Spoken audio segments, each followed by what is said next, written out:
Who broke it up? John. John did. Yeah. And he tried to pin it all on you. No, I don't think anyone tried to pin it on it. It just came out that way. That's the long story. But there was a meeting where John came in and said, hey guys, I'm leaving the group. When people think of Paul McCartney, they imagine the smiling Beatle, the genius behind Hey Jude, a legend who defined generations. But behind that smile, a man who carries wounds and grudges. In a rare moment of honesty, McCartney admitted something shocking. He has a personal blacklist, a secret roster of people he has despised for life. And the names on it? They'll surprise you. A soulmate who betrayed him, a pop king who stabbed him in the back, a murderer who stole his only chance at closure, and a cunning manager who helped destroy the Beatles. This is the untold story of Paul McCartney's enemies. Paul was born in 1942 to a working-class family in Liverpool. At 14, tragedy struck. His mother died of breast cancer.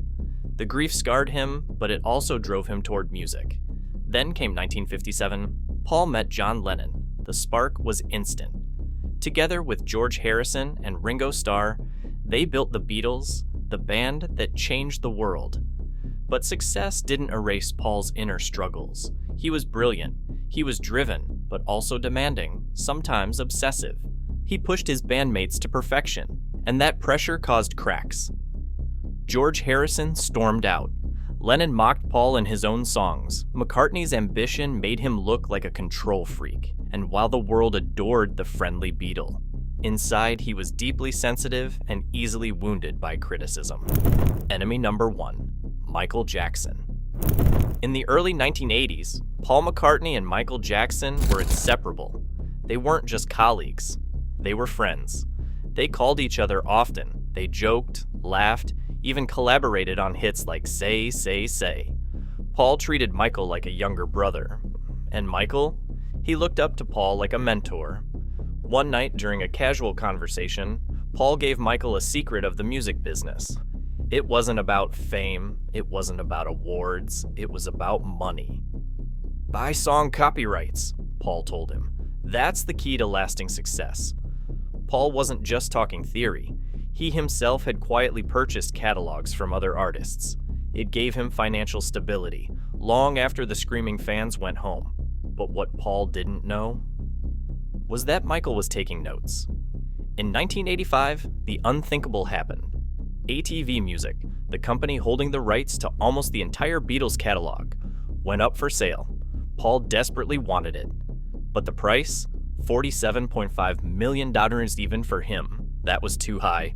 Michael Jackson, at the absolute peak of his career, had the money, and he made his move. Just like that, the Beatles' crown jewels, Hey Jude, Let It Be, Yesterday, were no longer in Paul's hands. They belonged to the king of pop. Paul was blindsided. He felt betrayed. He later said, I thought we were friends, but then it turned into a business deal. For McCartney, it wasn't just about money. It was about legacy, about ownership of the songs that defined his life. Fans expected Michael, when money troubles came later, to sell the rights back, but he didn't. Instead, he partnered with Sony, and the catalog slipped even further out of Paul's reach. The irony was bitter. The very advice Paul had given his little brother had been used to take his own music away from him. Their friendship never recovered. Paul's voice still hardens when he talks about it. For him, Michael Jackson wasn't just a business rival. He was the friend who turned a brotherhood into betrayal. Enemy number 2, John Lennon. Paul McCartney and John Lennon, the greatest songwriting duo in music history. Two boys from Liverpool who conquered the world together. Their names became one brand, Lennon-McCartney. To fans, they were soulmates. But behind the curtain, it was complicated. By the mid-1960s, cracks started to show. John was the rebel, the dreamer, drawn to wild adventures and chaos. Paul was the perfectionist, the planner, focused on structure, melody, and the future. They needed each other, but they also started to resent each other. When Beatles manager Brian Epstein suddenly died in 1967, the band lost its anchor. Paul wanted to keep pushing forward, writing, recording, innovating. John? He was restless, bored, looking for escape. That escape came in the form of Yoko Ono. Suddenly, Paul wasn't the closest person in John's world anymore. The creative bonds started to fray. Studio sessions turned into battlefields. George Harrison walked out. Ringo disappeared for days, and Paul and John clashed almost daily. By 1970, it was over. Paul sued the other three Beatles to dissolve Apple Corps. To him, it was the only way to escape the grip of shady manager Alan Klein. But to John, it was betrayal. Then came the knife twist. In 1971, Lennon released How Do You Sleep, a full frontal attack on Paul. The only thing you'd done was yesterday. A lyric that cut deeper than any headline ever could. Paul was crushed. This wasn't just a rival. This was his brother in arms. Mocking him in public, he fought back in his own way. In Too Many People, Paul fired subtle shots at John and Yoko. You took your lucky break and broke it in two. The musical Cold War was on, but under all the bitterness, there was still love. In interviews, Paul admitted that no matter what, John was the only true equal he ever had. Their rivalry was born from brotherhood. The deeper the bond, the sharper the wound. And then, December 8th, 1980. John Lennon was shot outside the Dakota in New York. The news shattered Paul. When reporters shoved microphones in his face, he muttered just 3 words. It's a drag. The world thought he was being cold, but really, he was broken. How do you express the loss of the only man who truly understood you in the same way you understood him? Even more tragic. In the weeks before his death, John and Paul had spoken. Friendly. Warm. There were whispers of a reunion, maybe even writing together again. That dream ended with 5 bullets, and the chance for forgiveness died with it. Paul later said, John was my brother. Mark Chapman didn't just kill John. He stole our chance to make peace.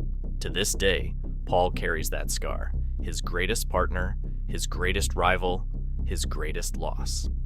Enemy number 3, Mark David Chapman. December 8th, 1980. A cold night in New York City. John Lennon and Yoko Ono were walking home to the Dakota building. They had no idea that a fan, a disturbed man named Mark David Chapman, was waiting in the shadows. Earlier that evening, Chapman had approached Lennon outside the building. He carried a copy of Double Fantasy, Lennon's new album. John smiled. He signed it, a small human moment, the kind of thing Lennon had done for fans thousands of times before. But Chapman wasn't just a fan, he was obsessed. He had convinced himself that Lennon was a phony who needed to be punished, and hours later, he acted on it. As John and Yoko returned from the studio, Chapman stepped forward. He pulled out a .38 revolver. 5 shots rang out. 4 hit Lennon in the back. The dreamer of the Beatles collapsed at his doorway. He whispered his final words. I've been shot. Minutes later, John Lennon was gone. The world stopped. News of Lennon's murder spread like wildfire. Fans gathered outside the Dakota, sobbing, singing, holding candles. A generation mourned. And Paul McCartney? He was blindsided. Reporters swarmed him as he left the studio. Paul, what do you think of John's death? They shouted. Shaken, barely able to process what had happened, Paul muttered, It's a drag. Just 3 words. But those 3 words sparked outrage. Headlines accused him of being cold. Fans thought he didn't care. What they didn't see was that Paul was shattered inside. He had lost his brother, the man who had been his partner in greatness and his rival in bitterness. Now, there would never be reconciliation, never a chance to write together again, never a chance to say, I'm sorry. And all of that was stolen by Mark David Chapman. For Paul, Chapman wasn't just John's killer. He was the thief of closure, the man who made sure the Beatles' story could never be repaired. Years later, Paul said, "Chapman didn't just kill John, he stole our chance to make peace." Every time the Beatles are honored, every time fans celebrate their music, Paul feels the absence. The image of the four of them together exists only in memory, because of one man, a man Paul has described only as a coward, and a damned psycho. Mark David Chapman will spend the rest of his life in prison. But for McCartney, the real sentence is knowing that his brother's life, and their chance to heal, was cut short by madness, and that wound will never fully close. Enemy number 4, Yoko Ono. In the mythology of the Beatles, no name stirs more controversy than Yoko Ono. To some, she was John Lennon's muse. To others, she was the woman who tore the band apart. For Paul McCartney, she was both, and neither. Before 1968, the Beatles' recording sessions were sacred. The studio was their temple. Only the four of them, plus producer George Martin, belonged there. It was private, intimate, the place where magic happened. Then John brought Yoko, not just as a visitor, but as a permanent presence. She sat beside him during every take. She offered opinions. She interrupted discussions. For Paul, who valued focus and perfection, this felt like an invasion. He once admitted, "I didn't mind John being with Yoko. What I minded was that the atmosphere changed the second she came into the studio, and the change was dramatic. John seemed to orbit Yoko. Every decision, every lyric, every move now filtered through her."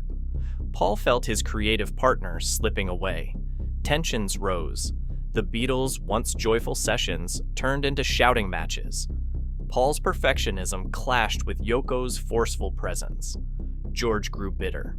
Ringo walked out for a time, and John, always the rebel, dug in deeper, defending Yoko at every turn. After the breakup, Paul hinted for years that Yoko had accelerated the end, not because she stole John, but because she changed him, and the feud didn't stop with the Beatles' breakup. The biggest battle came after John's death. For decades, every Beatles song had carried the credit Lennon-McCartney, even if one of them wrote it entirely. After John passed, Paul suggested adjusting certain credits, changing them to McCartney-Lennon when he had been the main writer. To him, it was about accuracy. To Yoko, it was sacrilege. She saw it as an attempt to rewrite history, to put Paul above John, and she fought back with everything she had. The press turned it into a war of words. Paul accused her of trying to erase his contributions. Yoko dismissed Paul's music as lightweight, silly love songs. She even once voted Paul as the least important Beatle in a Rolling Stone poll. That was salt in the wound, and then came the personal insults. Yoko openly declared John was the real genius. Paul was just good at writing melodies. To a man who spent his life trying to be seen as Lennon's equal, those words cut deep. Decades later, in the 1990s, there were gestures of reconciliation. They worked together on the Anthology project. They shared stages at Beatles events. But the mistrust never left. Paul later admitted with a sigh, "I don't hate Yoko, but if it weren't for her, maybe the Beatles could have stayed together a few more years." It's a rare moment of honesty, a glimpse into the scar that never fully healed. For McCartney, Yoko Ono represents more than a person. She symbolizes the end of the dream. The moment when the bond between Lennon and McCartney, the greatest partnership in music history, fractured forever, and that's a wound no amount of peace talks can erase. Enemy number 5, George Harrison. George Harrison, the quiet Beatle. But with Paul, he wasn't so quiet.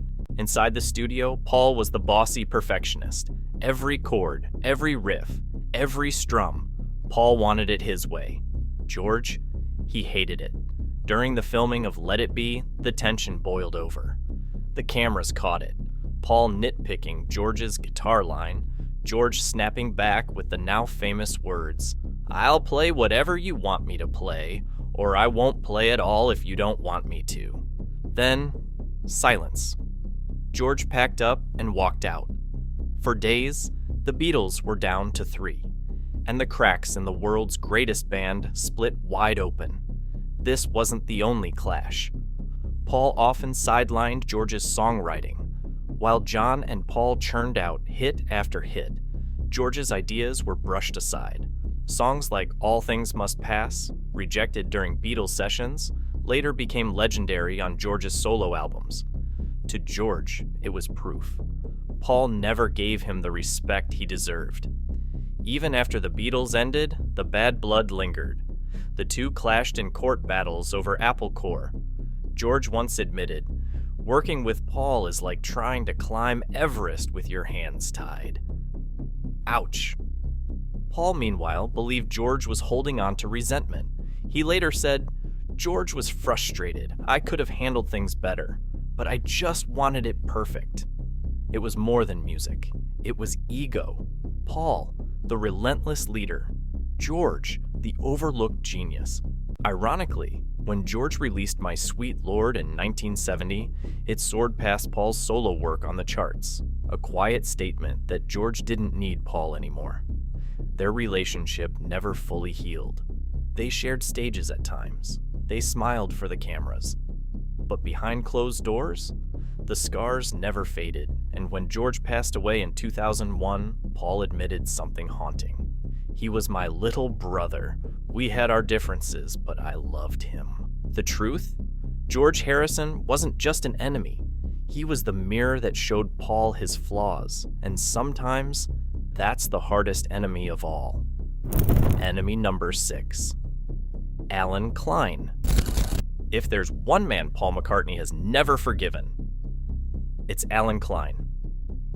After Beatles manager Brian Epstein died in 1967, chaos took over.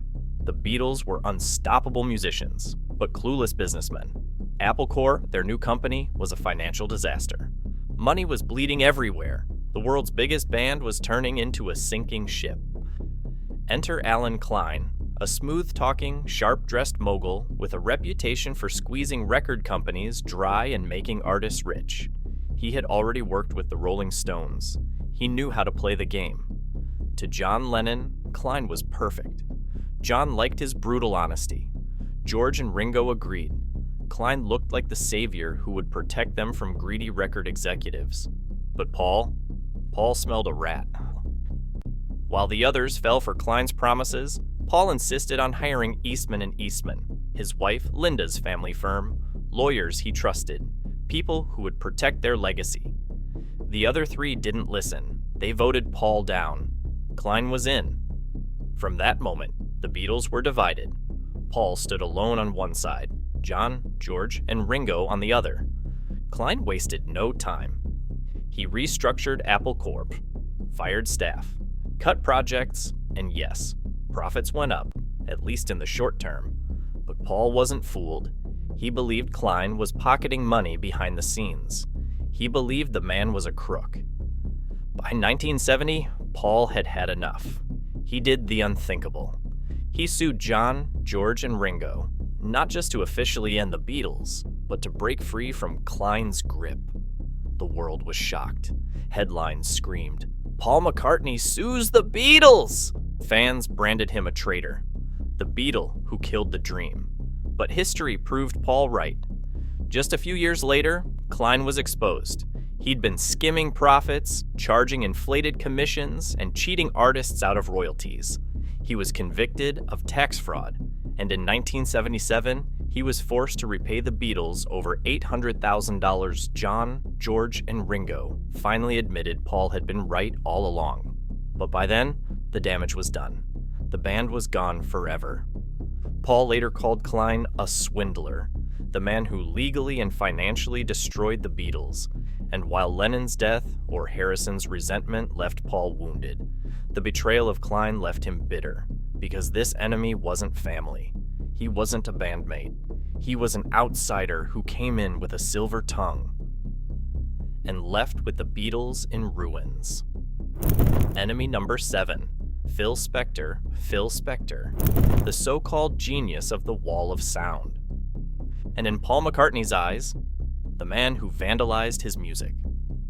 By 1970, the Beatles were crumbling. Paul wanted one last album, a return to basics. Simple songs, raw sound, no gimmicks. He called it the Get Back Project, but things fell apart. Tensions in the band, chaotic sessions. The tapes were a mess. Enter Alan Klein, the Beatles' new manager. He handed the project over to Phil Spector. The same Phil Spector known for drowning songs and massive orchestras, choirs, and echo. To Paul, this was a nightmare. To Klein, it was salvation. Spector dug through the tapes, and then he got his hands on Paul's ballad, The Long and Winding Road. A quiet, personal song Paul had written at the piano. A song he wanted naked and vulnerable. Spector didn't care. He smothered it with strings, layered on brass. Even threw in a full women's choir. When Paul heard the mix, he was furious. This wasn't his song anymore. It was a Broadway production. He immediately fired off a cold, furious letter to Klein and Spector. Get the strings, the brass, the choir, and all that noise off. But his protest was ignored. In May 1970, Let It Be was released, with Spector's heavy-handed production intact. The album went to number 1. The songs topped the charts, but for Paul, it was a hollow victory. He later called it one of the biggest insults of my career. Even George Martin, the Beatles' longtime producer, sided with Paul, saying, "This album should be credited, produced by George Martin and ruined by Phil Spector."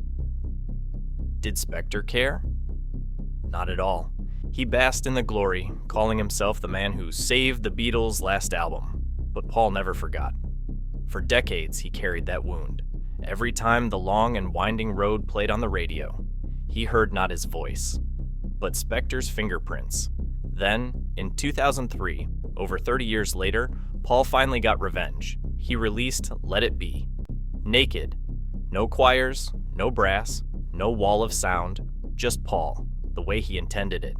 It was more than music. It was Paul's declaration. These songs are mine, and no one can bury them under noise. Phil Spector went on to a bizarre, tragic downfall, ending his life in prison after being convicted of murder. But in Paul's story, Spector is remembered for one thing, not the wall of sound, but the wall he built between McCartney and his own creation. Enemy number 8, Frank Sinatra. Frank Sinatra, the chairman of the board, the king of cool, and one of Paul McCartney's most unexpected enemies. On the surface, they had no reason to clash. Paul admired Sinatra. He grew up listening to his smooth crooner style, and Sinatra even admitted he respected the Beatles' talent. But respect turned to ridicule. Sinatra despised rock and roll. He called it the most brutal, ugly, degenerate, vicious form of music ever. To Paul, who helped lead the rock revolution, that was a slap in the face. But the sting didn't stop there. Paul's ballad, Yesterday, became one of the most covered songs in history, a song so timeless it seemed untouchable. Yet Sinatra dismissed it as the saddest excuse for a song I've ever heard. He mocked the melody, brushed it off as sentimental fluff.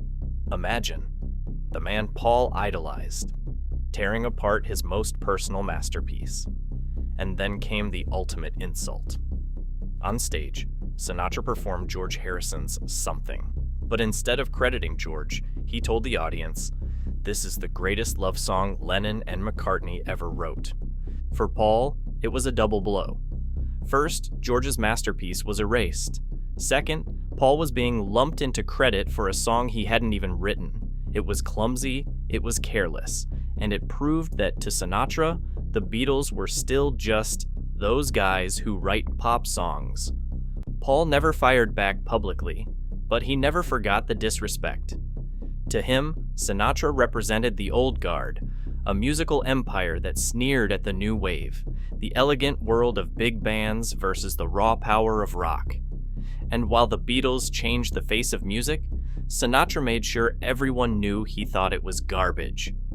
For Paul, Sinatra wasn't just an enemy of yesterday. He was an enemy of an entire generation's music. A reminder that even legends clash, and that sometimes the deepest cuts don't come from rivals, but from idols. So why has Paul McCartney never gone public with this list? Because he knows the cost. The world sees him as the upbeat Beatle, the peacemaker, the optimist. If he stood on stage and said, "I hate Yoko, I hate Michael, I hate Lennon," the legacy of the Beatles could collapse overnight. Instead, he chose silence and revenge through music. A sly lyric here, a quiet jab there, and in doing so, he protected the myth of the Beatles. The image of four friends changing the world with music. Today, McCartney is in his 80s, still touring, still smiling, still singing to millions. He doesn't want to be remembered as bitter. He wants to be remembered as the man who gave us hope, love, and songs that will outlive us all. Because maybe his true enemy isn't Michael Jackson or Yoko or Klein. Maybe it's bitterness itself. And that's the one enemy Paul McCartney has finally learned how to defeat.